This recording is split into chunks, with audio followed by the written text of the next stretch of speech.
next comedian. Please welcome your homegrown Japanese flavored ginger snap, Ed Malin.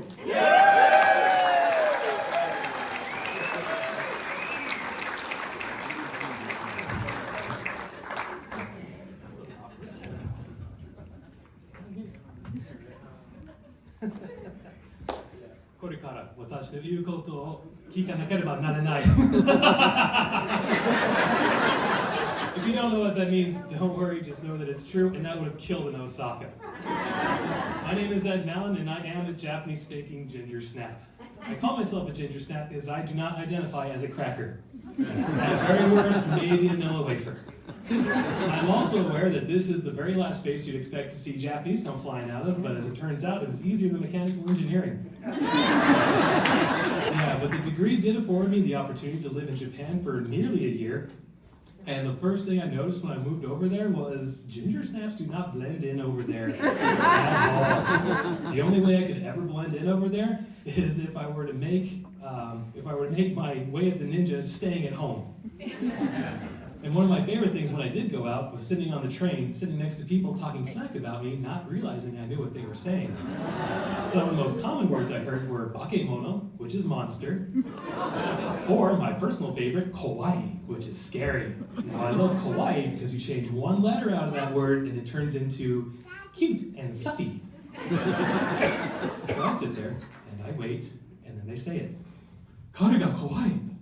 I look him right in the eye and say, 違う, kawaii desho? Translate that back, nuh-uh, I'm cute, aren't I? Now that is a fun face to will into existence. More times often not, they find themselves another car to ride into. So flash forward a little bit, I got my degree, and I got to spend it almost 2 decades in the travel industry, especially back when we had those direct charter flights coming in from Japan. Then, I'd help them with the arrival flights, and they would leave in Japan. Sorry, I'm not sure there's okay. They would leave Japan in the late afternoon, and they'd arrive here in Fairbanks in the morning. Thank you. In the morning on the same day. Who knew that time zones made time travel possible? So either way, they'd be flying off the plane, super groggy and tired, not really paying attention, until this big ginger snap starts yelling instructions at them to get through CBP. The double takes and the looks that I got from them almost made 14 years of student loan repayment worth it. Almost.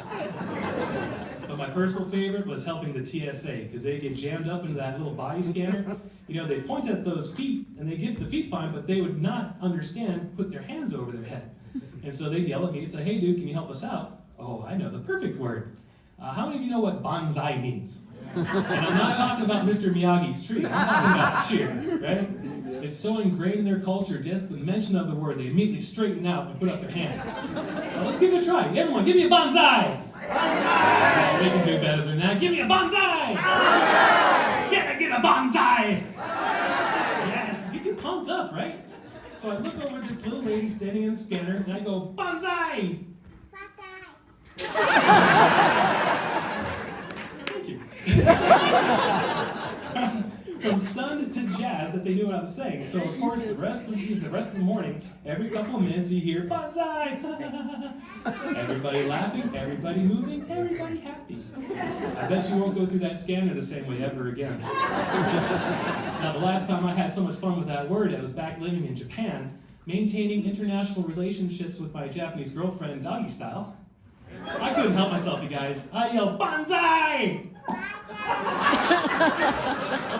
If that's not cultural misappropriation, I don't know what is. And surprisingly, all she did was she turned, looked me in the eye, and said, ginger please.